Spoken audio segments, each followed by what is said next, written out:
अब हाम्रो एउटा मात्रै उद्देश्य छ। हामीले राजनीति आन्दोलन धेरै समाप्त गरेका छौँ।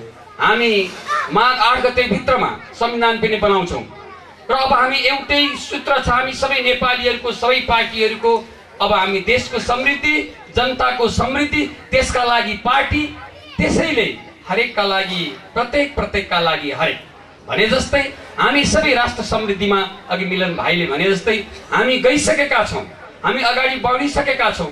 नकारात्मक कुरा गर्न जरुरी छैन। हामी संविधान बनाउँछौँ। यदि नमिलेका कुरा छन् भने जनमत सङ्ग्रहमा गएर पनि हामी संविधान यसै वर्ष माघ भित्रमा हामी संविधान बनाउँछौँ। जनता जनार्दन छ दाजुभाइ दिदीबहिनीहरूसँग अनुरोध गर्न चाहन्छु, अब कसैका लागि पनि अब पर्खिँदैन। अब कसैका लागि पनि कुनै अवरोधबाट संविधान बन्न अब ढिला हुँदैन। तपाईँ हामी सबै गाउँ गाउँमा आफ्ना सिप र योग्यता अनुसारका योजना बनाऊ र नेपाल सरकारका विभिन्न निकायबाट प्रशस्त अनुदानहरू छन्, त्यसमा प्रयोग गरौँ, सिप सिकौँ र त्यसमा हामी विभिन्न खालका नयाँ कुरामा अगाडि जाउँ। म यो तपाईँहरूलाई शुभकामना दिन चाहन्छु। नेकपा एमालेको तर्फबाट यहाँलाई सन्देश दिन चाहन्छु र विशेष गरेर प्याकका योगेन्द्र कार्कीज्यू यहाँ हुनुहुन्छ। आज मलाई छुट्टै फिलिङ थियो। मलाई भन्थे मान्छेहरूले प्याक एउटा अनुदान दुरुपयोग गर्ने संस्था हो भनेर भन्थे। धेरै खालका त्यहीभित्रको विभिन्न खालका प्रपोजल बनाउने र हिनामिना गर्नेको निकै चलेको सुनेको थिएँ। वास्तवमा त्यस्तो होइन रहेछ। आज उहाँ आफै आएर उहाँसँग मेरो कुरा भयो। यस्तै धेरै ठाउँहरूमा असाध्यै राम्रा कामहरू भएका रहेछन्। म योगेन्द्रजीलाई धेरै धेरै धन्यवाद दिन चाहन्छु। कृषि मन्त्रालयलाई धेरै धेरै धन्यवाद दिन चाहन्छु। तपाईँहरूका अनुगमनका पाटाहरूलाई व्यवस्थित गर्नुहोस् र व्यापक यस्ता किसान टोपी देखिने, टोपी लगाउने र घुँडा देखिने सुरुवाल लगाउने नेपाली जनताको सेवामा हामी सबै समर्पित हौँ। यही शुभकामना सहित म बिदा हुन चाहन्छु। धन्यवाद। त्यस्तै गरी शुभकामनाका लागि मैले अघि नै फेरि दोहोऱ्याइरहेको छु, कृपया छोटो समयमा आफ्नो शुभकामना मन्तव्य राखिनु हुन म अनुरोध गर्दै नेपाली काङ्ग्रेस का जिल्ला प्रवक्ता साजन कुमार महतोज्यूलाई म हार्दिक अनुरोध गर्छु। कृपया समयको पाबन्दी बुझिदिनु हुन। मन्त्रीज्यू जाँदै हुनुहुन्छ। आज हामी कृषि अन्तर्गत नै रहेर केही आफ्ना भनाइहरू राख्न गइरहेका छौँ र समयको पाबन्दीले गर्दाखेरि म धेरै लामो भाषण पनि गर्न चाहन्न। संक्षिप्तमा केही कुरा राख्न चाहन्छु। वास्तवमा जुन एउटा यो गीतानगर गाविस वडा नम्बर 6 अन्तर्गत रहेको यस अन्नपूर्ण दुध सहकारी संस्थाले विगत लामो समयदेखि विभिन्न बाधा अवरोधका बावजुद पनि जुन यो ठाउँमा आएर तपाईहरू आज एउटा सामान्य कृषकबाट उद्योगमा परिणत हुँदै हुनुहुन्छ, यसको निमित्त नेपाली काङ्ग्रेस चितवन सधैँ तपाईहरूको साथमा रहेको कुरा पनि यहाँहरूको बिचमा म अवगत गराउन चाहन्छु। र साथीहरूले धेरै कुराहरू राखिसक्नु भएको छ। वास्तवमा अहिले किसानहरू कति मर्कामा छन् र कति सर्वसुलभ रूपमा चाहिँ अगाडि बढेका रहेका छन् भन्ने कुराहरू तपाईहरू हामी बिचमा छर्लङ्ग छ। पूर्ववक्ता साथीहरूले पनि भनिसक्नु भयो।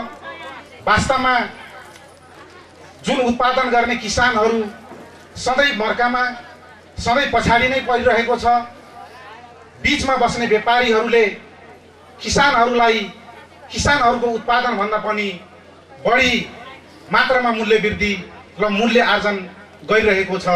वास्तवमा यसमा चाहिँ कृषि मन्त्रालयको ठोस नीति नभएको कारणले गर्दाखेरि वास्तवमा जनतालाई, किसानलाई जुन एउटा चाहिँ किसानको जुन एउटा मर्का छ, वास्तवमा तल्लो रूपमा रहेका किसानहरूलाई सर्वसुलभ रूपमा ऋण उपलब्ध गराउनका लागि पनि वास्तवमा उहाँहरू चाहिँ पहुँच नभएको कारणले गर्दाखेरि धेरै पछाडि परिरहेको छ। आज नेपालमा धेरै किसानहरू पछाडि परिरहेको अवस्था विभिन्न कारणहरू छन्। कसैको पहुँच नहुनु र जनताहरू सधैँ पछाडि पर्नुमा वास्तवमा एउटा व्यावसायिक खेतीतिर उन्मुख नहुनु पनि हो। आज नेपालमा नदीका छेउछाउहरूमा धेरै किसानहरूको बस्तीहरू रहेको छ। किसानहरू नदीमा माछा मार्नदेखि लिएर विभिन्न कुराहरूमा उहाँहरू लागिराख्नु भएको छ। उहाँहरूको समस्या दिन प्रतिदिन अगाडि बढ्दै जाँदा पनि वास्तवमा नेपाल सरकारले खास त्यसमा चाहिँ ठोस नीति निर्धारण गर्न सकेको छैन। त्यो नदीका छेउछाउका जनताहरूलाई वास्तवमा एउटा कमर्सियल रूपमा उहाँहरूलाई ल्याउन र त्यो कमर्सियल रूपमा नै ती जनताहरूलाई माछादेखि लिएर विभिन्न पशुपालनमा सहयोग गर्नको लागि अहिले किसानको चाहिँ हकहितको लागि वास्तवमा चाहिँ अहिले कृषि मन्त्रालय लाग्नुपर्ने देखिन्छ। अहिले संविधान पनि बन्न गइरहेको यो परिप्रेक्ष्यमा किसानहरूको हकहितलाई कसरी संरक्षण गर्न सकिन्छ, किसानहरूको वास्तवमा पर्न गएको मर्कालाई कसरी सम्बोधन गर्न सकिन्छ, त्यो वास्तवमा संविधानमै लेखिनु जरुरी छ। यसलाई चाहिँ हाम्रा कृषि मन्त्रीज्यूले विशेष ध्यान दिनु जरुरी छ भन्ने हामीलाई लागेको छ। नेपाल सरकार कृषि विकास मन्त्रालय व्यावसायिक कृषि तथा व्यापार आयोजना प्याकका कार्यक्रम निर्देशक श्री योगेन्द्र कुमार कार्कीज्यूलाई हार्दिक आमन्त्रण गर्दछु। म धेरै कुराहरू यहाँहरू समस्या राख्न चाहन्न, भोलिका दिनमा आगामी दिनहरूमा राख्नेछु। आज म यहाँहरूलाई केवल 3टा कुराहरू मात्र राख्न चाहन्छु। सबैभन्दा पहिला त तपाईहरू नेपाल सरकारसँग सायद सुरुका दिनहरूमा प्याक्ट परियोजना कुन जनावर अर्थात् चाहिँ चराको नाम हो यहाँलाई थाहा थिएन, तर कसरी पाइन्छ भन्दा नि थाहा थिएन। तर प्रपोजल राखेर प्याक्टसँग साझेदारी गरेर नेपाल सरकार कृषि विकास मन्त्रालयसँग साझेदारी गरेर तपाईँहरूकै भाषामा साधारण गोठालोबाट उद्योगपति बन्न सफल हुनुभएको छ। यो सफलता तपाईँहरूको मेहनतले हो। यसमा यहाँहरूले धेरै नै हामीलाई भन्नुभयो तपाईँहरूको कारणले, तर यसको मेहनत र यसको श्रेय यहाँहरूलाई जान्छ। म के आह्वान गर्न चाहन्छु भने प्रत्येक जिल्लाहरूमा, यो चितवन जिल्लामा पनि 22वटा यस्तै परियोजनाहरू प्याक्टबाट सञ्चालनमा छन्। अहिले हामी अरू 16वटा परियोजनामा सम्झौता गर्दैछौँ। 22 र 16ले तपाईँहरूको 38वटा परियोजना यसै आर्थिक वर्षभित्र सुरु भइरहेका हुनेछन्। ती सबै परियोजनाले अन्नपूर्ण दुग्ध उत्पादक सहकारी संस्थाले जस्तै काम गरिदिनु भयो भने पक्कै पनि एउटै कृषि विकास मन्त्रालयको एउटै परियोजनाबाट मात्रै पनि यो क्षेत्रको विकासमा एउटा आमूल परिवर्तनको चाहिँ सुरुवात हुनेछ। तसर्थ म विशेष गरी दोस्रो कुरा, देशमा रहनुभएका सम्पूर्ण मेरा आदरणीय राजनीतिक दलका प्रमुखज्यूहरू, अध्यक्षज्यूहरू, सचिवज्यूहरू र प्रतिनिधिज्यूहरूलाई के अनुरोध गर्न चाहन्छु भने सरकारबाट आउने, त्यस जिल्लामा आउने पैसाको पहलेदार अर्थात् त्यो पैसालाई चोरी हुनुबाट बचाउने र सही ठाउँमा पैसाको सदुपयोग गर्नेको लागि तपाईँहरू नै मूल मन्त्र हो। यहाँहरूले त्यस विषयमा ध्यान दिनुभयो भने समग्र राष्ट्र निर्माणको लागि जुन जिल्लामा आएको पैसाहरूको सदुपयोग बढी हुन्छ। त्यो सदुपयोग हुन सक्यो भने दूर दराजमा रहेका कृषक समूहहरू, सहकारीहरू र त्यसका सदस्यहरूले बढीभन्दा बढी फाइदा लिन सक्नुहुन्छ। तसर्थ उहाँहरूलाई यहाँ आएको पैसालाई बचाउ गर्ने, चोरी हुनेबाट बचाउनको लागि विशेष प्रेरणा मिलोस् भन्ने दोस्रो कुरा राख्न चाहन्छु।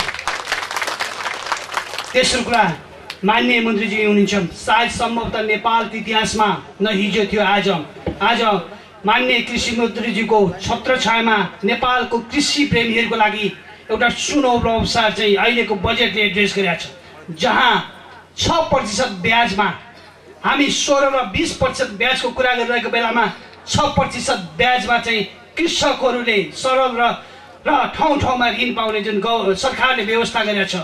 र यसको अलावा कृषि बिमा, पशु र कृषि बिमा गर्नको लागि तपाईँहरूलाई सरकारले 75% चाहिँ बिमा रकम दिएको छ। मुख्यतः यसको सदुपयोग गर्ने भनेको यहाँहरू नै हो।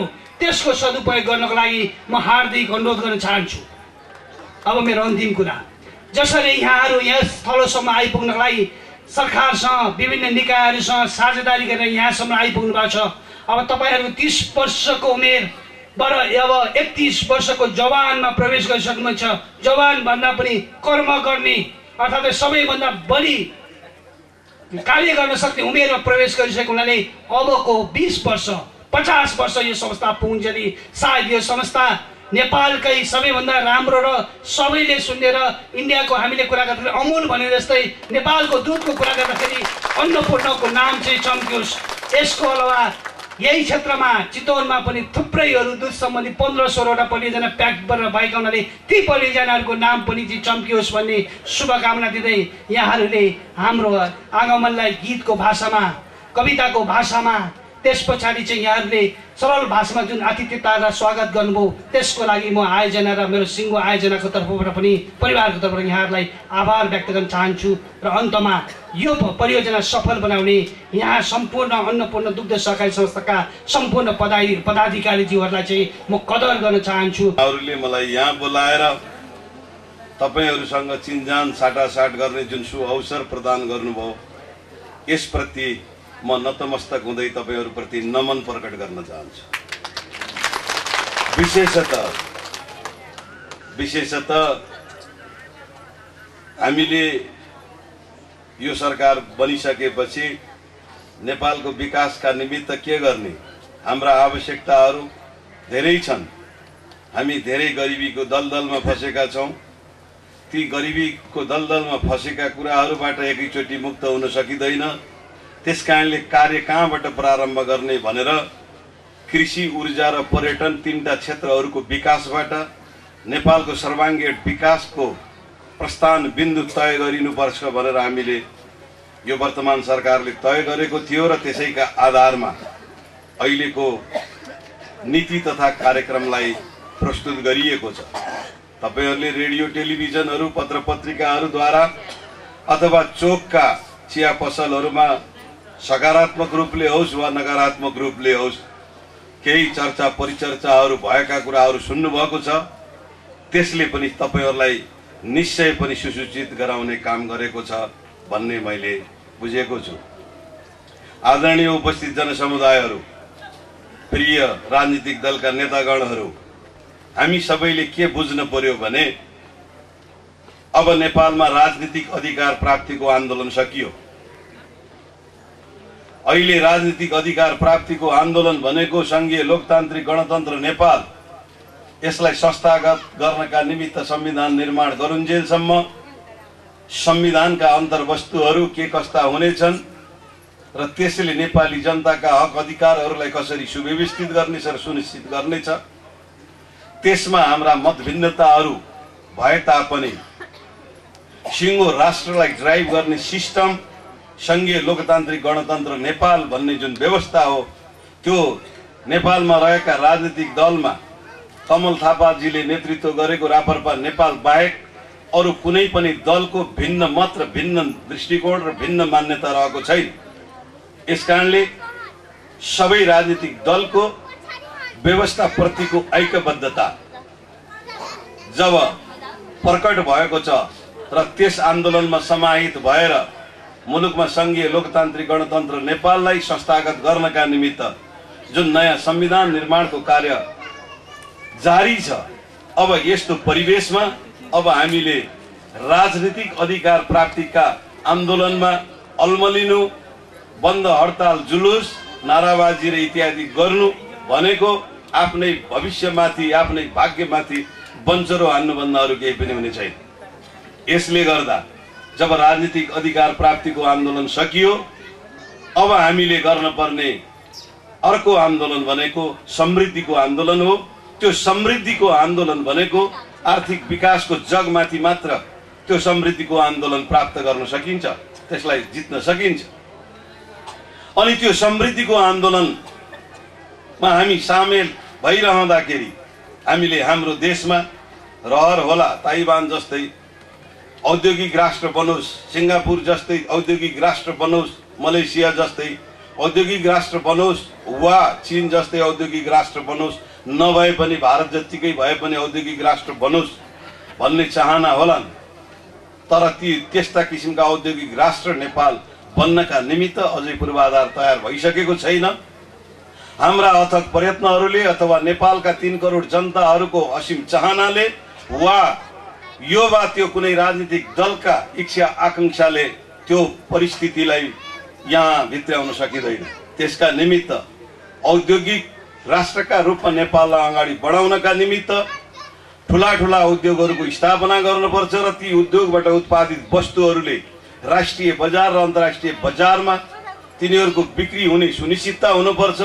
अनि ती मुनाफामा आधारित उद्योग धन्दाहरू हुनुपर्छ। ती उद्योग धन्दाहरू घाटाका निमित्त अथवा सेवाका निमित्त मात्रै हुँदैनन्, अन्ततोगत्वा तिनीहरूले मुनाफा आर्जन गरेकै हुनुपर्छ।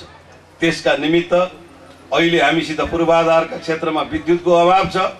अर्कोतर्फ हामीसित स्वतन्त्र पारवहनको व्यवस्था छैन। स्वतन्त्र पारवहन समुद्र तटको बाट चाहिँ जानका निमित्त हामी भूपरिवेष्टित मुलुकका रूपमा रहेका कारणले हामीले बङ्गलादेश वा भारत चीन तीनटा देशका भूमिहरू प्रयोग गर्न पर्ने परिस्थिति रहिरहेको र त्यो भूमि प्रयोग गरेर समुद्री मार्गमा पुग्दाखेरि हाम्रो खर्च बढ्ने भएको हुनाले अन्तर्राष्ट्रिय बजारमा हाम्रा वस्तुहरूले प्रतिस्पर्धा गर्न सक्ने अहिले स्थिति छैन। यसपटक सरकारले 4.5 बिघा अथवा 60 रोपनीसम्म 10 कट्ठा 15 कट्ठा 20 कट्ठा 30 कट्ठा जति भए पनि 4.5 बिघा वा 60 रोपनीसम्मको जग्गा अरू कसैको भाडामा लिएर यदि व्यावसायिक कृषि उत्पादनमा संलग्न हुन चाहन्छन् भने त्यस्ता समुदायहरूलाई लिएको जग्गाको सम्पूर्ण भाडा रकम नेपाल सरकारले तिर्दिने गरी बजेटमा पैसाको व्यवस्था गरिएको छ। यसरी तल्ला तहका सीमान्तकृतहरूलाई पनि सम्बोधन गरेर उनीहरूलाई त्यो तहबाट माथि उठाउनका निमित्त पनि यसपटक हामीले कार्यक्रममा अगाडि सारिएको छ। यस्तै साना तथा सीमान्तकृत किसानहरू उनीहरूले आपसका साथ सिमानाहरू मिलाएर इन्टिग्रेटेड ल्यान्ड फार्मिङ गर्छन् भने उनीहरूका निमित्त अब मानव श्रममा आधारित होइन, उत्पादन लागतलाई कति सस्तो गर्न सकिन्छ, मेसिन उपकरणहरूको प्रयोगद्वारा उनीहरूले अधिक उत्पादन गर्न सकुन् र सस्तोमा उत्पादन गर्न सकुन् भन्ने अभिप्रायले सम्पूर्ण त्यस फार्ममा लाग्ने मेसिन उपकरणहरू जे जति चाहिन्छन् ती सबैको भन्सार शुल्क निशुल्क गरेर बिक्री निशुल्क गरेर उनीहरूलाई म्यानुफ्याक्चरिङ कम्पनीले जे मूल्यमा उत्पादन गर्दा लागत तोकेको हुन्छ त्यही मूल्यमा नेपाल भित्रै आफ्नो फर्म भित्रै उपलब्ध हुने गरी यसरी व्यवस्था गरिएको छ। त्यति मात्र होइन, त्यस्ता फर्महरूले वित्तीय संस्थाहरूबाट लिइने कर्जाको ब्याजमा 50% सिधै अनुदान दिने गरी व्यवस्था गरिएको छ। त्योभन्दा माथि पनि ठुला ठुला कम्पनीहरू, सहकारीहरू, कृषक समूहहरूले जसरी अन्नपूर्णले गरेको छ यस्ता सहकारीहरूले ठुला ठुला कारोबारहरू गर्न चाहन्छन् भने उनीहरूले 6% भन्दा बढी ब्याज तिर्न नपर्ने गरी उनीहरूलाई चाहिएको पुँजी पर्याप्त रूपमा उपलब्ध गराउनका निमित्त 1 अरब रुपियाँ हामीले अनुदान प्रदान गर्नका निमित्त बजेटमा व्यवस्था गरेका छौँ, भाषणमा मात्रै होइन। अनि यो 1 अरब रुपियाँलाई फ्लेक्सिबल शीर्षक अन्तर्गत राखेर हामीले आवश्यकता पर्यो भने यसलाई चाहिँ 2 अरबसम्म अनुदानमा वितरण गर्नका निमित्त हामीले त्यो व्यवस्था गरेका छौँ, जसका कारणले यदि 2 अरब रुपियाँ अनुदान बाँट्ने ब्याज अनुदान दिने अवस्था भयो भने नेपालका किसानहरूले 2 खरब रुपियाँ उनीहरूले कर्जा बापत प्रयोग गर्न सक्नेछन् र 2 खरब रुपियाँ तपाईँहरूले कर्जामा लिएर यदि कृषि क्षेत्रको औद्योगिकरण, आधुनिकीकरण र व्यवसायीकरण गर्न थाल्नुभयो भने निश्चय पनि ग्रामीण क्षेत्रका जनताहरूको जुन दर्दनाक अवस्था हो, दुःखमय अवस्था हो, जुन आज तपाईँहरूले बहुतै दुःख कष्ट गरिराख्नु भएको छ, त्यसबाट निश्चय पनि हामी अगाडि बढ्न सक्छौँ, त्यसलाई सामना गर्न सक्छौँ भन्ने हाम्रो अभिप्राय छ। यस्तै गरेर अनगिन्ती कार्यक्रमहरू राखिएको छ। विशेष गरेर चितवनलाई दुग्ध पकेट क्षेत्रका रूपमा घोषणा गरिएको छ र यहाँ यो दुग्ध पकेट क्षेत्रलाई किनभने यहाँको दुग्ध व्यवसायलाई अन्य कृषि उत्पादनका क्षेत्रका साथसाथै पनि दुग्ध व्यवसायलाई बढी प्रोत्साहित गर्दा विशेष गरेर पोखरा र काठमाडौँको बजारलाई यसले को उत्पादन सहज र सुलभ हुन सक्ने र सस्तोमा उपलब्धता हुन सक्ने गरी यहाँका किसानहरूलाई नयाँ नस्लका प्रजातिहरू प्रदान गर्ने र दुग्ध उत्पादनमा संलग्न भएकाहरूलाई सुलभ ब्याज दरमा कर्जा उपलब्ध गराउन सकिने र कृषक समूह र कृषि सहकारीहरूलाई विशेष रूपले यी कारोबारहरूमा संलग्न हुनका निमित्त प्रेरित गर्ने गरी कार्यक्रममा हामीले एउटा चाहिँ योजना बनाएका छौँ। जहाँसम्म अब समस्या छ, अघि धेरै वक्ताहरूले भन्नुभयो बिचौलिया बिचौलियाबाट किसानको उत्पादनले उचित मूल्य प्राप्त गर्न नसक्नु, त्यसका निमित्त मूल्य श्रृङ्खलामा आबद्धता भन्ने एउटा श्रृङ्खलामा आबद्धता भन्ने सिद्धान्तमा आधारित भएर अब तपाईहरू सहकारीले नै एउटा दुग्ध मात्रैको काम गर्ने होइन,